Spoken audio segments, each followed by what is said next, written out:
தமிழுக்கும் தமிழனுக்கும் வணக்கம்.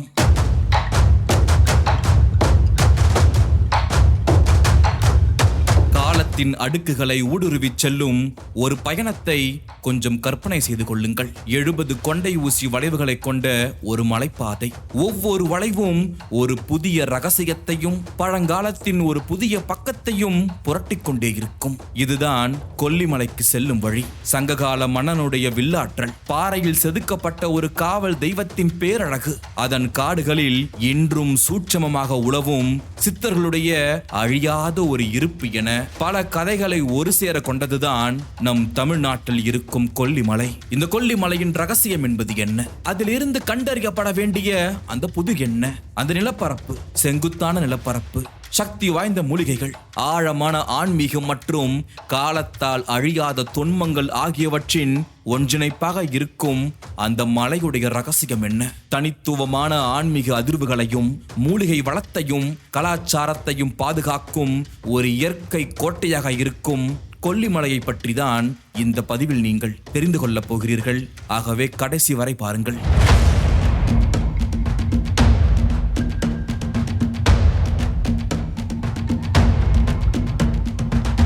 கிமு 300 முதல் கிபி 300 வரை பண்டைய தமிழ் சமுதாயத்தை புரிந்து கொள்வதற்கான முதன்மை ஆதாரங்களை வழங்கும் காலம் அது ஒரு பொற்காலம். நற்றிணை, குறுந்தொகை, அகநானூறு, புறநானூறு போன்ற பல இலக்கியங்களில் கொல்லிமலையும் அதனுடைய இயற்கை வளத்தையும் பல பகுதிகளில் பேசப்பட்டிருக்கிறது. குறிப்பாக அங்கு இருக்கும் தேன், பலாப்பழங்கள் மற்றும் சந்தன மரங்களுடைய வாசத்திற்காக கொல்லிமலை புகழ் பெற்றிருந்தது. பல இலக்கிய பதிவுகள் கொல்லிமலையை ஒரு வளமான செழிப்பான நிலப்பரப்பாக தமிழ் மக்களுடைய மனதில் அன்று இருந்தது. கடை 7 வள்ளல்களில் ஒருவரான வல்வில் ஓரியின் பெயரோடு கொல்லிமலை பிரிக்க முடியாதபடி இணைந்துள்ளது.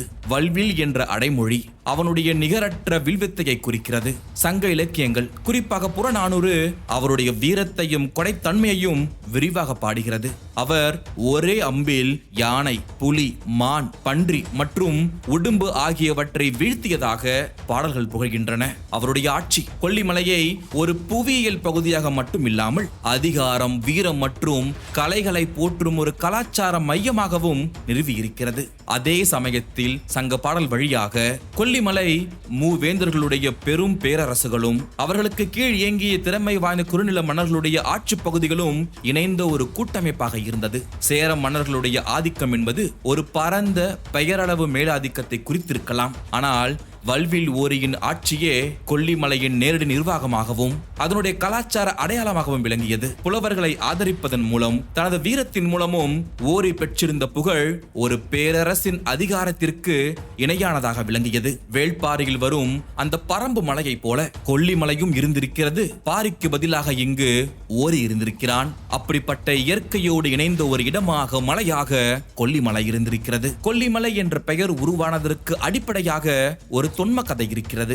அதன்படி இந்த மலையில் தவம் செய்து கொண்டிருந்த முனிவர்களை அசுரர்கள் தொந்தரவு செய்தார்கள். முனிவர்களை காப்பதற்காக தேவ சிற்பியான விஸ்வகர்மா காண்போரை மயக்கும் பேரழகு கொண்ட ஒரு பெண் வடிவத்தை, அதாவது ஒரு பாவையை மலையின் மீது உருவாக்கினார். அந்த பாவை தனது அழகால் அசுரர்களை ஈர்த்து அருகில் வந்ததும் அவர்களை அழித்தாள். இவ்வாறு அசுரர்களை கொன்றதால் அந்த பாவைக்கு கொல்லிப்பாவை என்றும் அதனுடைய பெயராக மலைக்கு கொல்லிமலை என்று பெயர் வந்ததாக கூறப்படுகிறது. அன்று முதல் இன்று வரை அவளே மலையின் காவல் தெய்வமாக போற்றப்படுகிறாள். சித்தர்களை பற்றி நீங்கள் தெரிந்து கொள்வதற்கு முன்பு கொல்லிப்பாவையை பற்றி நீங்கள் புரிந்து கொள்ள வேண்டும். சங்க இலக்கியமான குறுந்தொகை போன்ற சங்க நூல்களில் கொல்லிப்பாவை குடவரை எழுதிய நல்லியல் பாவை என்று வர்ணிக்கப்படுகிறாள். அதாவது இந்த தெய்வம் ஒரு பாறையில் வரையப்பட்ட ஓவியம் அல்லது செதுக்கப்பட்ட புடைப்பு சிற்பம் என்பதை குறிக்கிறது. அதே சமயத்தில் நற்றினையோ இயற்கை சீற்றங்களால் அழியாத மாயா வியர்கை பாவை என்று குறிப்பிடுவதன் மூலம்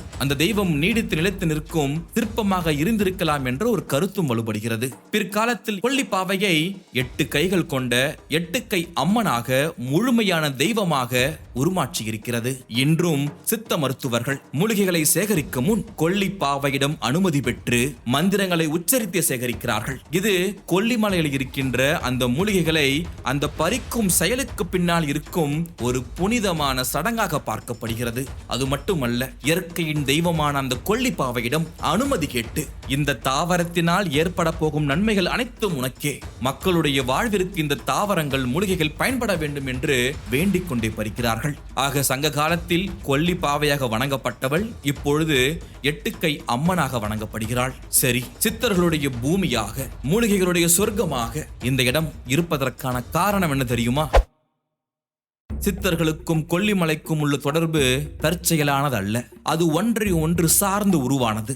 மலையின் தனிமைப்படுத்தப்பட்ட அந்த சூழல், மாசற்ற தூய்மையான காற்று மற்றும் அதனுடைய அளவிட முடியாத பல்லுயிர் வளம் ஆகியவை சித்தர்களுடைய ஆன்மீக மற்றும் அறிவியல் ஆய்வுகளுக்கு ஏற்ற ஒரு இயற்கையான ஆய்வகமாகவும் சரணாலயமாகவும் கொல்லிமலை இருந்திருக்கிறது. இன்னும் சொல்ல போனால் மூலிகைகளுடைய சொர்க்க பூமி என்று வர்ணிக்கப்படும் இந்த மலை சித்தர்களுடைய காயகல்பம் மற்றும் ரசவாதம் போன்ற பயிற்சிகளுக்கு தேவையான அந்த மூல பொருட்களை வழங்குகிறது. இது மட்டுமல்ல, கொல்லிமலை முழுவதும் கோரக்கர், புலிப்பாணி, அகத்தியர் போன்ற புகழ்பெற்ற சித்தர்கள் வாழ்ந்ததாக நம்பப்படும் குகைகள் இன்றும் இருக்கிறது. இது வெறும் வரலாற்று சின்னங்கள் மட்டுமல்ல, இன்றும் ஆன்மீக அதிர்வுகள் நிறைந்த இடமாக கருதப்படுகிறது. சித்தர்கள் இன்றும் மலையில் சூட்சும வடிவில் வாழ்ந்து வருவதாகவும் பௌர்ணமி போன்ற சிறப்பு நாட்களில் சிலருக்கு காட்சி தருவதாகவும் வலுவான நம்பிக்கை இன்று வரை இருக்கிறது. சித்தர்கள் வெறும் ஆன்மீகவாதிகள் மட்டுமல்ல, அவர்கள் அக்காலத்தின் அறிவியலாளரும் கூட. அவர்கள் கொல்லிமலையின் தாவர வகைகளை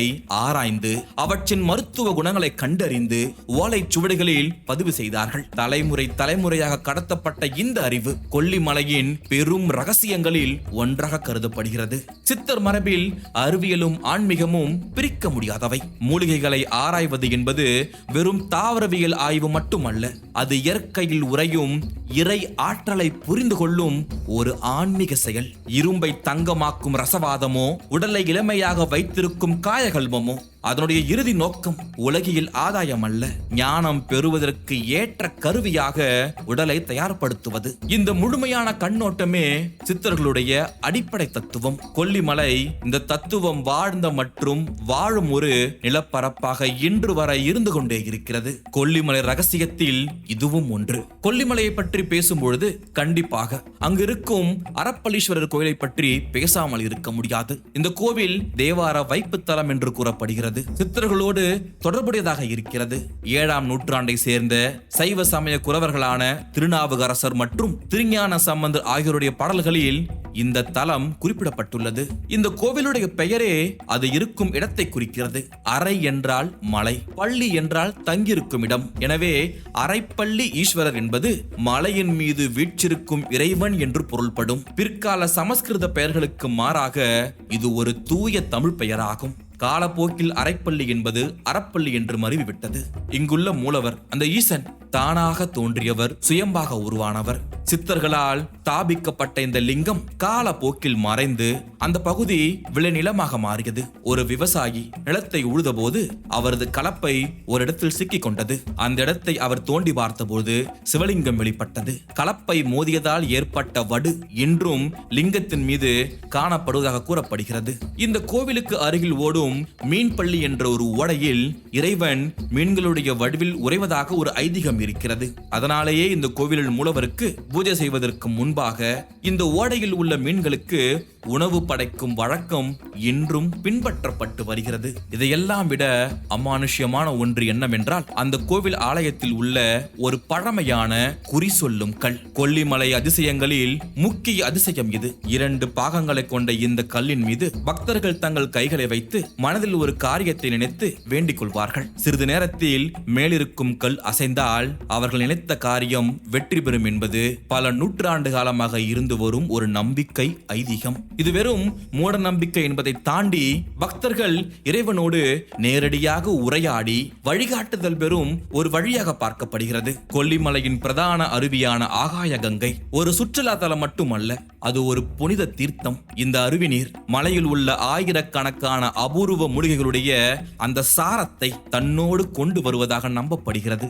எனவே இந்த அருவியில் நீராடுவது உடல் மற்றும் ஆன்ம ரீதியாக அமைதியான நோய்களை தீர்க்கும் ஒரு சக்தி வாய்ந்த செயலாக கருதப்படுகிறது. மலையின் மருத்துவ சக்தியை மக்கள் நேரடியாக அனுபவிக்கும் அந்த வாய்ப்பை கொல்லிமலை அந்த அருவி வழியாக நமக்கு தந்து கொண்டே இருக்கிறது. கொல்லிமலையின் அந்த ஆன்மீக அறிவியல் புகழுக்கு காரணமே அங்கு இருக்கும் அரிய வகை மூலிகைகள் தான் காரணம். மனிதர்களுடைய கண்களுக்கு புலப்படாமல் மறைந்து போக செய்யும் மூலிகைகள் மற்றும் இரவில் மட்டுமே சுடர்விட்டு எரியும் ஜோதிப்புல் போன்ற தாவரங்கள் இன்றும் அங்கு இருப்பதாக வலுவான நம்பிக்கையும் இருக்கிறது. பார்த்த மக்களும் இருக்கிறார்கள். மேலும் சித்தர்களுக்கு மட்டுமே தெரிந்த ரகசியம், இரும்பை தங்கமாக்கும் ரசவாத வித்தையையும் கூடுவிட்டு கூடுபாயும் கலையும் சித்தர்கள் இங்கு வந்துதான் தேர்ச்சி பெற்றார்கள் என்ற கூற்றும் இருக்கிறது.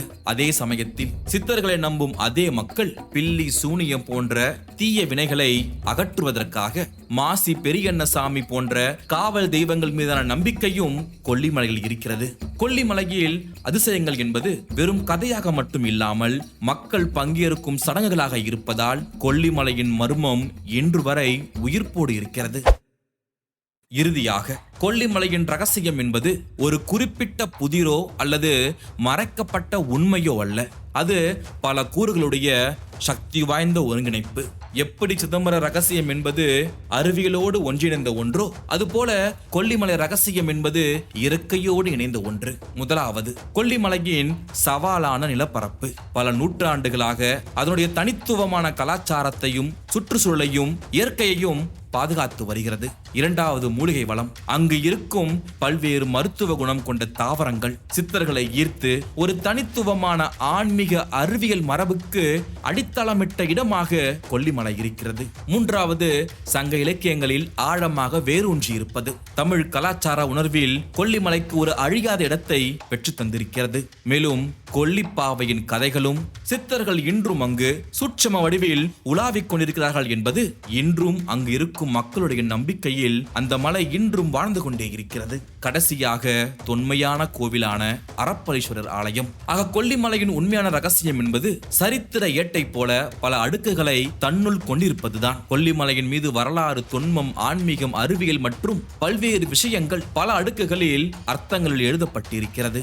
ஆனால் நாம் பார்க்க வேண்டிய விஷயம் என்னவென்றால், எந்த ஒரு அடுக்கும் மற்றொன்றை முழுமையாக அழிக்கவில்லை. அதாவது ஒரு விஷயத்தை உருவாக்க வேண்டும் என்றால் வேறொரு விஷயத்தை அழிப்பது என்கின்ற அந்த விஷயத்திற்குள் சிக்காமல் அனைத்தையுமே தன்னுள்ளே கொண்டு, ஒரு பக்கம் சித்தர்கள், ஒரு பக்கம் மருத்துவ குணம் கொண்ட தாவரங்கள், ஒரு பக்கம் ஆன்மீகம், ஒரு பக்கம் அறிவியல், ஒரு பக்கம் கலாச்சாரத்தில் ஏற்படாத மாற்றங்கள், ஒரு பக்கம் நிலப்பரப்பு என்று பல்வேறு தனித்துவமான விஷயங்கள் என்றும் மாறாமல் அழியாமல் கொல்லிமலையில் இருப்பதுதான் அந்த கொல்லிமலையுடைய உண்மையான ரகசியம்.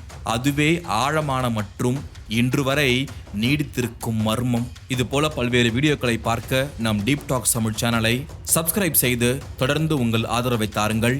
நான் உங்கள் டீப் டாக்ஸ் தீபன்.